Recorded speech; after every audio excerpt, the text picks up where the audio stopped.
오늘 말씀은 권위라고 하는 주제에 대한 말씀입니다. 지금 우리 시대에 권위가 없지요. 권위가 없다는 것은 아버지가 없다는 말이기도 합니다. 왜 권위가 우리 시대에 상실되었을까요?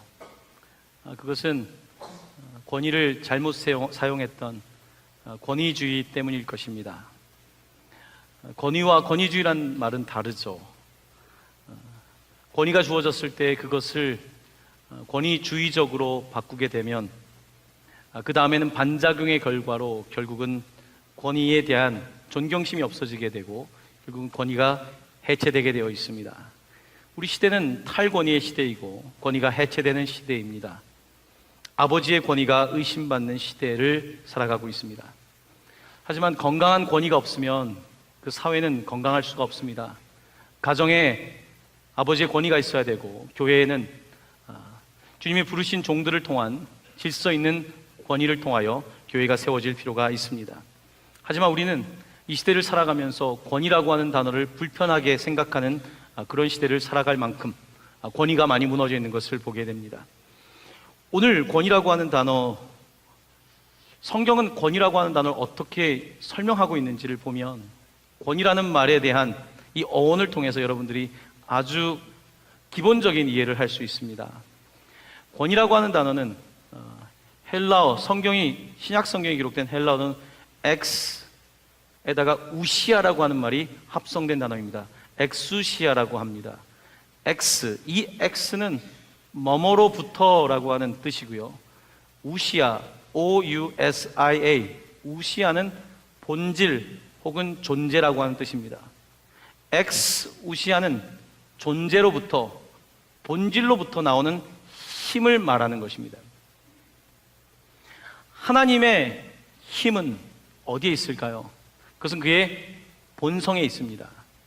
하나님의 속성에 있습니다. 그의 존재에 권위가 있는 것입니다. 하나님께서는 모세에게, 이스라엘 백성에게 하나님의 이름을 계시하셨습니다. 그 이름은 여호와입니다.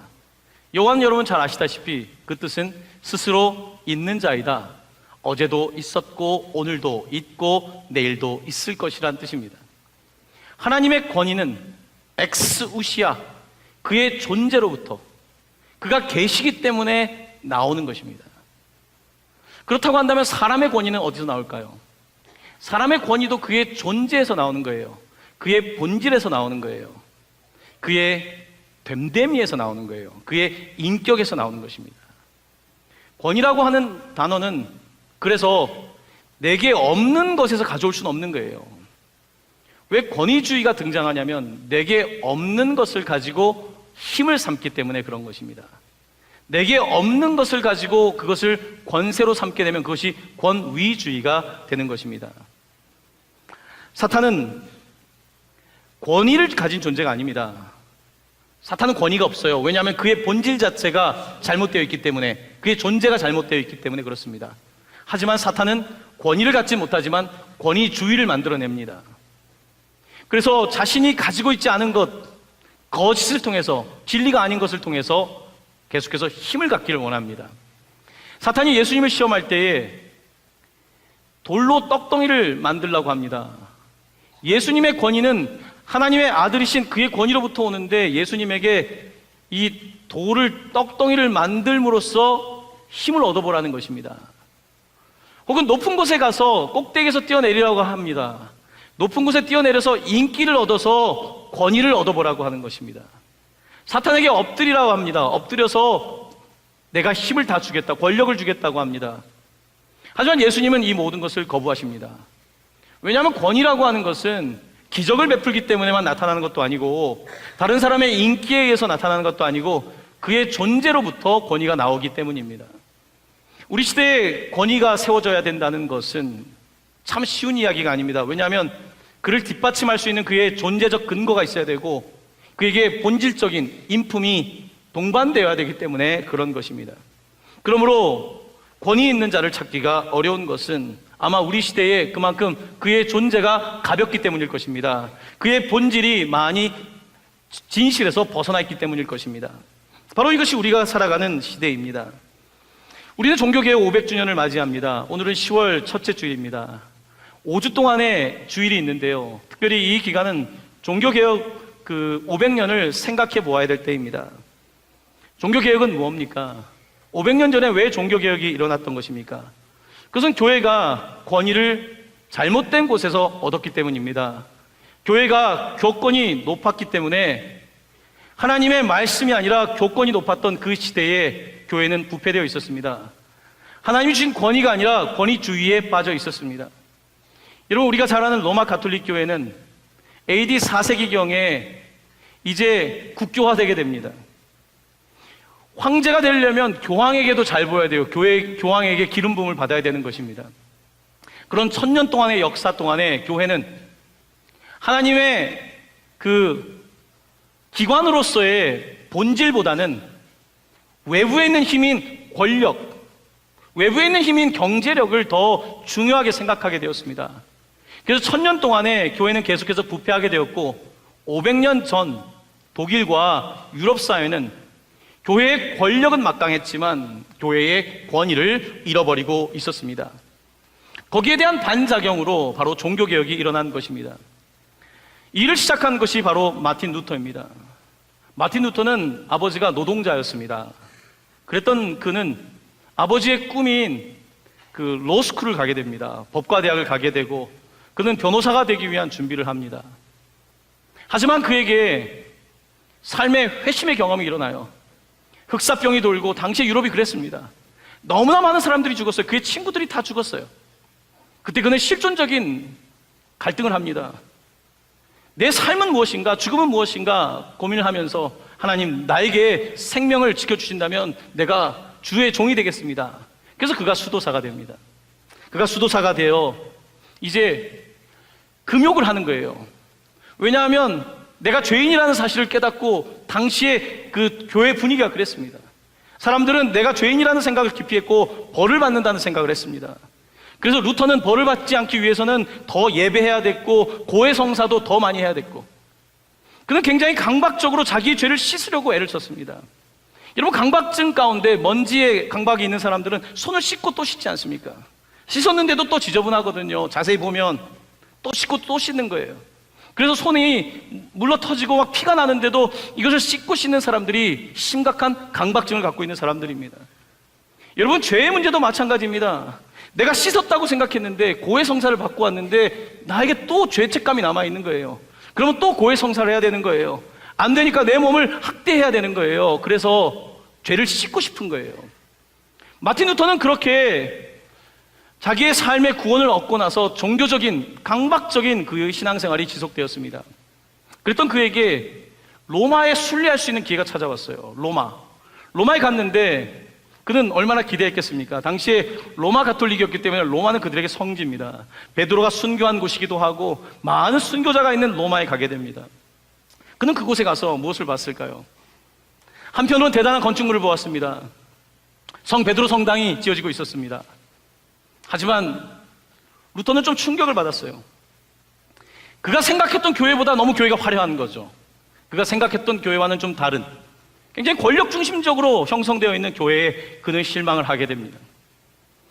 더군다나 당시에 성 베드로 성당을 짓고 있었기 때문에, 여러분, 성 베드로 성당은 건축물 중에 비교가 불가능할 정도로 어마어마한 건축물입니다. 그 건축물을 짓기 위해서 결국은 교황은 건축을 할 수 있는 비용이 필요했던 거죠. 면벌부, 벌을 면할 수 있는 이제 페이퍼를 파는 거죠. 종이에다가 그 면죄부를 파는 것입니다. 면죄부를 팔 때 사람들은 벌을 면할 수 있다. 우리는 천국과 지옥을 이야기하지만 로마 가톨릭에서는 그 사이에 연옥이 있지 않습니까? 중간 단계, 천국에 가기 전에 머물 연옥이 있습니다. 이 면죄부를 사면 이제 더 빨리 천국에 갈 수 있는 거죠. 벌을 면할 수 있으니까, 벌을 다 면하고 천국에 갈 수 있으니까. 그래서 그것을 사게 되는 것입니다. 자기뿐만 아니라 돌아가신 가족들을 위해서도 면죄부를 사게 되는 거예요. 당시 면죄부의 값이 6개월의 노동자의 임금이었다고 말합니다. 그와 같은 상황 속에서 마틴 루터는 잘 이해가 되지 않았지만 교회에 시키는 대로 따라갔던 거죠. 그랬던 그 루터에게 변화가 있었습니다. 그의 스승이 마틴 루터의 천재성을 본 거예요. 그의 언어적인, 그의 어떤 진지함, 학자로서의 진지함을 보게 된 거예요. 그래서 그가 성경 공부에 몰두하게 됩니다. 히브리어, 헬라어를 마스터하게 되고 성경을 읽기 시작합니다. 그가 성경을 읽으면서 교회에서 이루어지는 일과 말씀 사이에서 그 큰 간격을 느낍니다. 그가 갈등하기 시작하는 거예요. 여러분, 우리가 로마서 필사를 하는데 특별히 로마서는 그의 생각을 완전히 전환시킵니다. 우리 교회에 오시다 보면 그 십자가에 이번에 루터의 얼굴이 그려져 있고 오직 의인은 믿음으로 말미암아 살리라 라는 구절이 있는데 그 로마서의 말씀이 그에게 보입니다. 오직 의인은 내가 손을 씻어서 되는 것이 아니라 고해성사에 고해성사를 해서 될 것이 아니라 믿음으로 사는구나. 믿음은 어디에서 오는가? 믿음은 들음에서 오는구나. 무엇을 들어야 되는가? 말씀을 듣는 데서. 루터는 말씀을 통해서 그의 삶의 어떤 새로운 방향을 깨닫게 됩니다. 그러면서 그는 이제 교회에 지금 잘못된 전통에 대하여 반발하는 마음이 생겨났고, 바로 10월 31일 1517년 95개의 반박문을 써서 붙이게 됩니다. 루터는 처음부터 종교 개혁을 하려고 했던 건 아닙니다. 그는 면죄부의 타당성이 없음을, 면죄부가 하나님의 가르침에서 어긋나 있음을 반박한 것입니다. 그랬던 그의 반박은 거기서 끝나지 않고 로마 교회 전체가 하나님의 권위를 잃어버리고 권위주의에 빠진 것에 대한 변화를 요구하게 됩니다. 그때 일어났던 것이 바로 성경 번역과 성경 읽기 운동이었습니다. 당시에 독일에는, 유럽에는 라틴어를 하는 사람들이 별로 없었습니다. 당시에 모든 미사는, 성경은 라틴어로 진행됐습니다. 예를 들면 오늘 우리 계안동에서 예배를 드리고 있는데 여러분은 제가 그냥 라틴말로, 저도 라틴말을 모릅니다. 제가 라틴말로 다 하는 거예요. 그럼 여러분 듣고 나서도 무슨 말인지 몰라요. 그럼 누가 권위를 갖습니까? 사제만 권위를 갖는 거죠. 왜냐하면 지식을 가지고 있고 성경을 가지고 있으니까요. 다른 사람들은 그 권위에 복종할 수밖에 없는 거죠. 그랬던 마틴 루터는 이제 독일어로 이제 번역하게 되고 이 말씀이 퍼져나가기 시작합니다. 사람들은 저마다 성경을 갖게 됐어요. 직접 성경을 읽게 된 거예요. 우리는 지금 로마서를 읽고 쓰고 있지만 이제 그들이 알아들을 수 있는 말로 성경을 읽기 시작하면서 그들도 하나님의 가르침은 교회에서 하는 미사에만 있는 것이 아니라 교회에서 이루어지고 있는 하나의 종교적인 행위에 있는 것이 아니라 본질은 말씀에 있구나. 다시 기본으로 돌아가자. 다시 원래대로 돌아가자. 말씀으로 돌아가자. 솔라 스크립투라. 말씀으로 돌아가자. 말씀이 기본이다. 이 권위라고 하는 것은 바로 이 말씀에 있다. 그리고 말씀을 믿는 솔라 피데, 오직 믿음으로, 오직 믿음으로 이 말씀을 받아들일 때에 그것이 바로 살아계신 하나님의 능력인 것을 이제 깨닫게 되었고, 사람들이 깨닫게 되면서 이제 구교에서 신교가 나오기 시작하는 것입니다. 바로 이것이 종교개혁 500년 전에서부터 일어났던 역사인 것을 보게 됩니다. 오늘 저는 여러분들에게 권위에 대한 말씀을 드립니다. 권위란 무엇인가? 본질로부터 나오는 것, 혹은 존재로부터 나오는 것. 바로 이것이 권위라고 한다면 우리는 그 권위에 대해서 다시 살펴봐야 되는 거예요. 아버지의 권위는 목소리가 큰 데 있는 것이 아니라 아버지 됨에 있는 거죠. 아버지의 인격에 있는 거죠. 어머니의 권위는 어머니의 인격에 있는 거죠. 대통령의 권위는 대통령의 인격에 있는 거죠. 모든 권위는 그 사람의 됨됨이에서 나온다는 것입니다. 자, 오늘 그런데 이 권위에 대한 이야기가 펼쳐집니다. 오늘 왜 권위에 대한 이야기가 있었을까요?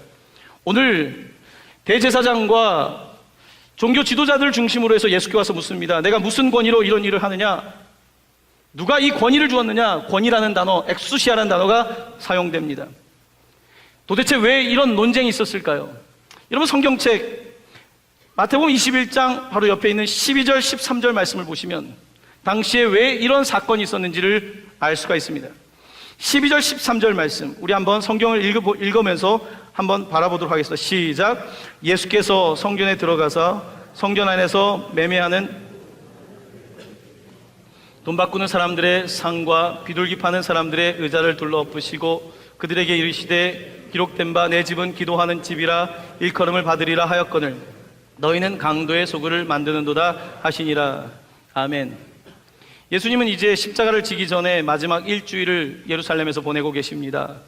그때 성전에 들어가셔서 그는 성전에서 매매하는 사람들, 돈을 바꾸면서 환차를 얻어서 경제적 이익을 보는 사람들의 상을 엎으십니다. 그러면서 이곳은 기도하는 집이다. 하지만 당신들이 이곳을 강도의 속을 종교 장사하는 곳으로 만들었다라고 예수님께서는 말씀하십니다. 이와 같은 소동이 벌어지고 나서 이제 종교 지도자들, 유대 종교 지도자들은 이게 얼마나 불편하겠습니까? 예수님이 어디 가든지 스캔들을 일으켰거든요. 그가 스캔들을 일으키니까 이들이 와서 예수님께 묻는 것입니다. 오늘 읽은 것처럼 내가 무슨 권위로 이런 일을 하냐? 도대체 누가 당신에게 이 성전을 이렇게 할 수 있는 권한을 줬는가? 라고 묻습니다. 예수님은 이들에게 뭐라고 대답하셨을까요? 여러분, 지금 예수님이 전문가고 이들은 비전문가예요. 예수님 말씀이 육신이 되어 오신 분들이고 지금 앞에서 묻는 사람은 말씀을 해석하는 선생들이에요. 누가 더 권위가 있겠습니까? 당연히 예수님이 더 권위가 있죠. 권위가 있는 분이 그들의 질문에 답변할 필요가 없죠. 가끔 청문회나 정부 이렇게 관련된 질의하는 것들을 볼 때에 제 사견입니다만 그런 마음이 들 때가 있습니다. 비전문가가 전문가에게 물어볼 때에 조금 더 알고 물어봤으면 좋았겠다. 질문이 별로 타당하지가 않다. 호통을 치는 사람이 호통을 칠 만한 자격이 없어 보일 때가 눈에 보이더라고요. 지금 그런 형국입니다. 예수님에게 호통 칠 자격이 없어요. 그런 권위도 없어요. 그 정도의 지식도 없어요. 그런데 권력을 갖고 있는 사람들이 예수에게 와서 묻습니다. 내가 무슨 권위로 이런 일을 하느냐? 여러분, 이렇게 난처한 질문을 던질 때 난처할 필요가 없어요. 답변을 안 하면 돼요. 다시 질문으로 응수하면 돼요. 예수님은 말도 안 되는 질문을 하면 답변 안 하십니다. 답변 안 해요. 그냥 침묵하시고 다른 질문을 던집니다. 여러분들이 저에게 이상한 질문 던지면 저는 답변 안 할 거예요. 침묵할 거예요.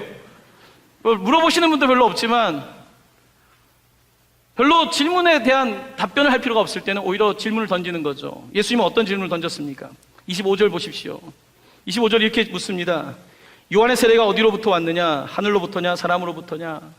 세례 요한입니다. 여기서 요한은. 세례 요한은 사람들에게 존경받는 사람이었습니다. 당시에 잘못된 세상 속에서 하나님의 나라를 선포했던 사람입니다. 자, 그랬던 그가 종교 지도자들의 박해 속에서 그는 죽고 맙니다. 그때 예수님이 그들에게 물어봅니다. 요한의 세례가 어디부터냐? 하늘로부터라고 말하면 그런데 왜 그의 말을 듣지 않았느냐라는 반격을 당할 것이고, 사람으로부터입니다 하면 요한을 사람들이 높이 칭송했기 때문에 사람부터라고 하면 세례 요한을 격화시키는 것이기 때문에 사람들의 반발이 일어날 거예요. 그들은 답변할 수가 없습니다. 그들의 답변은 잘 모르겠습니다 입니다. I don't know. 잘 모르겠습니다 입니다. 그때 예수님께서 27절에서 이렇게 답변하십니다. 27절 보십시오. 예수께서 이르시되 나도 무슨 권위로 이런 일을 하는지 너희에게 이르지 아니하리라. 예수님이 뭐하러 답변합니까? 말도 안 되는 질문에 뭐하러 답변합니까? 답변하지 않습니다. 침묵하십니다. 속위에 경이 있는 격이기 때문에 답변하지 않습니다. 자, 그리고 나서 오늘 읽은 본문의 후반부입니다. 후반부에서는 예수님께서 비유로 말씀하십니다. 자, 내가 너희들에게 답변하진 않았지만, 무슨 권위인지 답변하지 않았지만 나에게 권위를 묻지 말고 먼저 당신들 자신을 보시게나 하시면서 비유를 드십니다. 이 비유는 두 형제의 비유입니다. 내용은 이렇습니다. 탕자의 비유와 그 느낌은 비슷합니다. 첫째 아들, 둘째 아들. 오늘 첫째 아들, 둘째 아들이 있는데 포도원 밭의 주인인 아버지가 아들들에게 밭에 가서 일하라고 했습니다. 첫째는 네, 일하겠습니다 라고 말했지만 일하지 않았습니다. 둘째는 안 하겠습니다 했는데 일을 했습니다. 첫째는 예스라고 말했지만 노의 행동을 했고, 둘째는 노라고 대답했지만 예스의 행동을 했습니다. 누가 아버지의 말을 잘 듣는 사람입니까? 예수님께서 묻고 있는 것입니다. 탕자의 비유를 보면 첫째 아들은 아버지의 집에서 그 재산이 모두 자기의 것이기 때문에 아버지의 집에서 충성스럽게 사는 것처럼 보였습니다. 예스맨이었습니다. 하지만 그의 마음에는 노가 있었어요. 아버지를 진심으로 존경하고 따라가는 것이 아니라 아버지의 것을 받기 위하여 예스맨이 되었던 거죠. 하지만 둘째는 노였습니다. 그는 아버지에게 반항하고 반발하고 집을 떠나갑니다. 하지만 궁극적으로 그는 뉘우치고 마음의 변화를 받아서 아버지께 들어와서 진짜 예스라고 말합니다. 여러분, 사람은 태어난 순서에 따라서 성격이 어느 정도 결정되는 부분이 있다고 합니다. 여기 첫째도 있을 것이고 둘째, 셋째, 넷째, 막내까지 있을 것입니다. 보통 첫째들은 특별히 전통 사회에서는 다 가진 사람입니다. 다 가졌기 때문에 또한 자기에게 장남이라고 하는 기득권이 있기 때문에 아버지의 말에 예스라고 말하는 사람입니다. 근데 예스라고 말하지만요, 누구나 마음에는 반발심이 있어요. 그렇지만 첫째는 반발심을 가지고 사는 사람입니다. 보통 둘째 혹은 막내는 형이 내 것을 많이 가져갔기 때문에 반발심이 심리적으로 강합니다. 그래서 심리적으로 평상시에도 이렇게 반발을 해요. 그런데 이 속에는 약함이 있어요. 그래도 따라가려는 마음이 있어요. 둘째니까. 겉으로는 아니라고 말하지만 속으로는 따라가는 마음이 있어요. 근데 첫째는 그렇다고 했지만 그렇지 않게 하는 모습이 있다는 것입니다. 오늘 이야기는 대제사장과 종교인들, 특별히 성전 안에 있는 사람들에게 하시는 말씀입니다.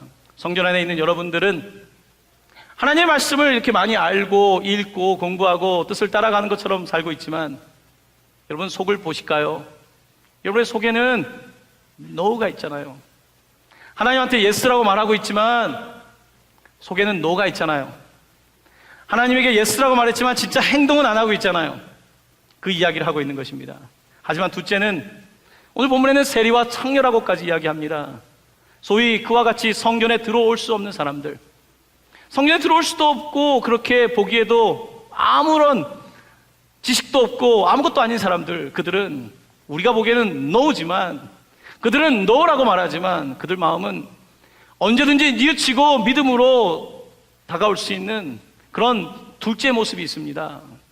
여러분, 누가 더 하나님의 나라에 합당한 사람입니까? 예수님께서는 묻고 계시는 것입니다. 여러분, 아이들을 키워보면 사춘기를 안 겪고 크는 아이들이 보일 수 있습니다. 정말 이렇게 잘 자라는 것 같이 예스, 예스. 하지만 여러분 준비하셔야 합니다. 사춘기를 그때 겪지 않는 사람은 장가 가서 사춘기가 올 수 있거든요. 나이 들어 사춘기가 올 수 있거든요. 그런데 사춘기를 제대로 겪은 둘째는 사춘기가 끝나고 철이 일찍 들면 이 아이는 진짜 괜찮은 아이가 되는 거예요. 사춘기를 제대로 겪은 아이들 중에 성공적인 삶을 사는 사람들이 있습니다. 미국에 재미있는 연구 결과가 하나 있었어요. 미국은 한국은 마리화나가 마약이지만 미국 사람들은, 특별히 청소년들은 마리화나를 생각보다 많이 합니다. 마리화나를 하라는 말씀이 아닙니다. 담배를 피라는 말씀이 아니에요. 미국 사회가 그렇다는 거예요. 연구를 했는데 청소년 시기에 마리화나를 한 아이들과 마리화나를 하지 않은 아이들 데리고서 장기적인 연구를 해봤어요. 누가 더 성공했을까? 우리는 흔히 그런 걸 접하지 않은 아이들이 성공했을 거라고 생각할 수 있잖아요. 근데 그렇지가 않았습니다. 누가 가장 성공했는가? 그때 마리화나를 했는데 성장하면서 끊은 사람들이 가장 성공했다는 거예요. 무슨 이야기입니까? 어린 시절에 마리화나를 하지 않았던 친구들 가운데는 소심하고 친구가 없는 이런 사람들이 많았다는 거예요. 어린 시절에 그 분위기 속에서 휩쓰여서 사춘기를 제대로 겪었던 그 청소년들 중에 계속 마리화나하고 마약하면 실패로 가는 거지만 그때 그랬지만 뉘우치고 깨닫고 변한 아이들은, 이 친구들은 어릴 때부터 인기가 많았던 애들인 거예요. 친구들이 많고 사춘기를 제대로 겪은 이 아이들이 이제 그것을 끊고 뉘우치고 나니까 이들이 성공한 확률이 더 높다는 거예요. 무슨 이야기입니까? 진심이 중요하다는 거예요. 그저 앞에서 잘하는 것처럼 하고 나쁜 짓도 안 하고 이것도 안 하고 그냥 착하게 살아 보이는 사람이 잘 사는 게 아니라는 거예요. 하나님 보시기에도 그렇다는 거예요. 하나님은 우리에게 형식을 요구하는 것이 아니라, 물론 형식도 필요하지만 진심을 요구하고 있는 거거든요. 진심으로 뉘우치고 돌아오는 거죠. 탕자처럼 진심으로 사춘기를 겪었어도 다시 돌아오는 것. 저도 영적인 사춘기를 겪었거든요. 하나님이 안 믿어졌거든요. 믿어지지가 않았어요. 예수님이 믿어지지가 않았어요. 그런데 그때 그런 의심이 없었다면 아마 오늘의 믿음을 갖지 못했을 것입니다. 반발심이 있었어요. 반발심이 있었지만 이제 다시 주님 앞에 설 때에 이제 확실하게 믿는 믿음이 생겨났어요. 확실하게 믿는 믿음이 생겨나자 이제 후회하지 않아요. 여러분, 하지만 아버지 말씀을 잘 듣는 그냥 첫째라고 한다면 앞에서 예스 예스 하지만 나중에 후회할 수 있잖아요. 그건 나의 선택이 아니었다고 말할 수 있잖아요. 여러분, 오늘 비유는 그런 것입니다. 여러분, 우리의 모습을 한번 보십시오. 여러분 어떻습니까? 신앙생활을 오래 하신 분들 가운데는 첫째들이 좀 많을 수 있어요. 교회 안 올 수는 없잖아요. 내가 그래도 신앙생활 3대째인데 어떻게 교회 안 옵니까? 교회 와요. 신앙생활 해요. 하지만 정말 마음속에 예스가 있습니까? 하나님께서 정말 요구하는 것에 대해서 진심의 내 마음에 예스가 있냐는 거예요. 내가 여기까지 예스라고 말하고 안 하고 있는 내 자신을 발견할 가능성이 높다는 것입니다. 교회는 둘째도 있어요. 둘째는 권위에 대한 반발심이 큰 사람이에요. 일단 교회에서 얘기하면 노예요. 저 목사 저기 자기나 잘하지 이렇게 생각할 수 있어요. 교회에서 하는 권위에 대해서 너가 뭔데 권위를 가져라고 말할 수 있어요. 반발심이 있는 거예요. 그거는 내가 성장하면서 생긴 것일 수도 있고 살면서 사회생활하면서 아니면 내 삶에 있었던 여러 가지 문제 때문에 반발심이 리액션하는 그런 심리가 생겨날 수 있어요. 좋아요. 괜찮아요. 하지만 첫째든 둘째든 중요한 것은 진심으로 예스 하는 거예요. 진심으로 하나님께 예스, 내 마음을 드리고 주의 일을 돌보는 것, 이것이 우리가 해야 될 일 아니겠습니까? 종교개혁 500주년을 맞이합니다. 500주년을 맞이하면서 교회에 대한 생각을 하게 됩니다. 교회. 여러분, 아까 제가 그 권위라고 하는 단어는 엑스우시아라는 말이라고 말씀드렸죠. 존재로부터, 본질로부터. 근데 교회란 단어도 흥미롭습니다. 교회란 단어는요, 앞에 X는 같아요. X, EX, 뭐뭐로부터는 같아요. 우시아, 존재로부터가 권위라고 한다면 교회는 에클레시아예요. 클레시아. 클레시아는 뭐냐? 콜링, 소명이에요. 소명으로부터가 교회예요. 교회는 소명으로 시작되는 거예요. 교회는 소명으로부터, 부르심으로부터 시작되는 거예요. 자, 그런데 잘 생각해 보십시오. 제가 지금은 마이크를 사용해서 지금 여러분에게 설교를 하고 있다 보니까 여러분이 들을 수 있어요. 자, 그런데 제가 맡고서 소리 어떠세요? 잘 들리십니까? 소리가 어때요? 소리 들리십니까? 예, 들리세요? 잘 안 들리시죠? 들리세요? 제가 무슨 이야기를 하려고 하냐면요, 지금 마이크를 켜고 있어서 제가 시연을 잘 못하지만 소리를 들으려면, 콜링을 들으려면 가까이 있어야 돼요. 가까이 있지 않으면 콜링을 들을 수가 없어요. 부르심을 들을 수가 없어요. 에클레시아는 부르심을 들은 사람들이 모인 거예요. 멀리 있는데 어떻게 됐습니까? 근접거리에 있지 않는데 어떻게 들을 수가 있습니까? 교회는 예수 그리스도의 권위에 근접해 있는 공동체인 거예요. 예수님이 말씀하시면 들을 수 있는 공동체인 거예요. 그 소명을 어제만 들은 것이 아니라 오늘도 듣는 공동체가 에클레시아 교회인 거예요. 그런데 교회도 마치 로마 가톨릭 교회처럼 세월이 지나가다 보면 본질에서부터 그 존재가 주는 권위로부터 이탈할 수가 있어요. 원래 하나님이 주신 교회는 무게감이 있는데 아주 가벼운 교회가 될 수 있는 거죠. 존재감을 잃어버리고 본질을 잃어버린 것이죠. 로마 가톨릭 교회만 그렇겠습니까? 오늘 우리의 모습이 그럴 수 있죠. 종교개혁, 이제 신교도 500년이 됐어요. 500년 동안 우리의 모습은 또 아픈 역사예요. 어떤 아픈 역사입니까? 가톨릭 교회, 로마 가톨릭 교회는요, 라틴말로만 하고 사제들에게 고난이 많기 때문에 로마 가톨릭 교회는 갈라지질 않아요. 하나예요. 개신교는 어떻습니까? 신교는 어떻습니까? 다 자기 나라 말로 성경을 번역했어요. 다 성경을 읽을 수 있어요. 누가 권위를 갖습니까? 누가 권위를 가져요? 내가 권위를 갖죠.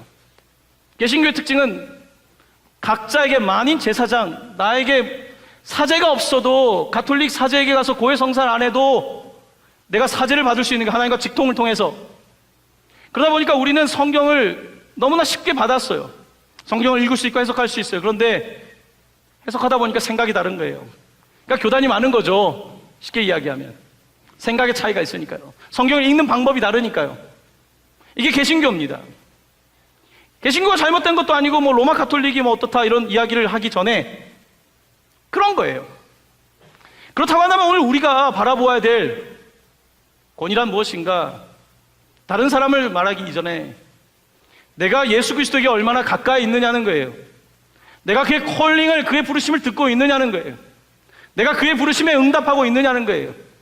내가 본질적인 복음 앞에 서 있냐는 거예요. 내가 본질적인 하나님의 말씀을 믿고 있느냐예요.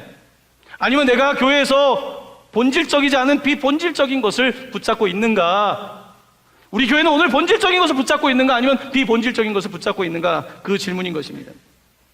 마태복음 28장 18절, 마태복음의 마지막 장은 이렇게 끝맺음에서 이렇게 말씀하십니다. 예수께서 나와 말씀하여 이르시되 하늘과 땅의 모든 권세를 내게 주셨으니, 권세, 여기서 엑수시아입니다. 하늘과 땅의 모든 권위를 내게 주셨으니 이제 제자들에게 말씀하십니다. 이제 너희들이 세상에 나아가 아버지와 아들과 성령의 이름으로 세례를 주고 그들을 제자로 삼아서 땅끝까지 이르러 내 증인이 되게 해라 말씀하십니다. 이것이 권위를 가지신 분이 교회를 부르시면서 부탁하는 말이에요. 복음 전파하는 것이 교회의 근본적인 콜링, 부르심이라는 것입니다. 그런데 우리는 어떻습니까? 예수님께서는 마태복음 9장 37절에서 말씀하셨어요. 추수할 것은 많은데 사람이 없다고. 추수할 것은 많은데 첫째 같은 거예요. 정말 해야 될 일이 있는데 교회 안에서 거기서 다 모든 에너지를 쓰고 있는 거죠. 정작 해야 될 일이 있는데 지금 영혼 구원하고 정작 해야 될 일이 있는데 포도밭이 지금 추수할 것이 많은데 그 일은 하지 못하고 예스라고 말하고 있지만 노로 살고 있는 거죠. 바로 이것이 우리의 모습이 아니겠습니까? 오늘 본문은 우리에게 예수 그리스도의 권위를 가르쳐 주십니다. 그래도 우리에게 다시 한번 우리 자신이 그 권위를 따라가는 사람들이라면 우리 자신도 본질적인 예수 그리스도의 그 존재 앞에 서서 우리 자신을 그에게 드리고 우리가 그의 부르심을 받은 제자들로서 본질적인 사명을 감당할 것을 요구하고 계시는 것입니다. 사랑하는 성도 여러분, 이제 추석 명절입니다. 내가 좋은 아버지가 돼야 되겠어요? 내가 좋은 어머니가 돼야 되겠어요? 내가 나이가 많기 때문에 권위를 요구하는, 존중받지 못하는 갑이 되는 것이 아니라 예수님처럼 하나님의 아들이지만 오히려 내어주고 섬기고 십자가에 죽기까지 내어주심으로 말미암아 사람들과는 비교할 수 없는 그 권위, 그 존재의 권위, 그의 본질의 권위, 이 권위를 우리에게 가르쳐 주신 그를 따라 우리도 세상에 나아가 싸구려 권위주의자가 아니라 정말로 주님을 따라가는 권위 있는 사람들로서 살아가게 되었으면 좋겠습니다. 여러분들의 삶에 우리 주님의 통치하심이, 권위하심이 함께 하시기를 예수님의 이름으로 간절히 축원합니다. 아멘.